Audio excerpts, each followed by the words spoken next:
Welcome. Today in front of me OPPO A94 and I'll show you how the fingerprint scanner does on this device.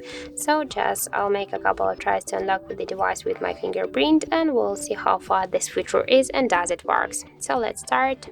1,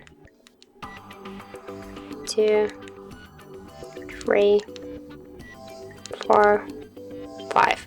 So as we can see, the fingerprint works here so fast. The feature works correct. We can unlock the device just less than in 1 second.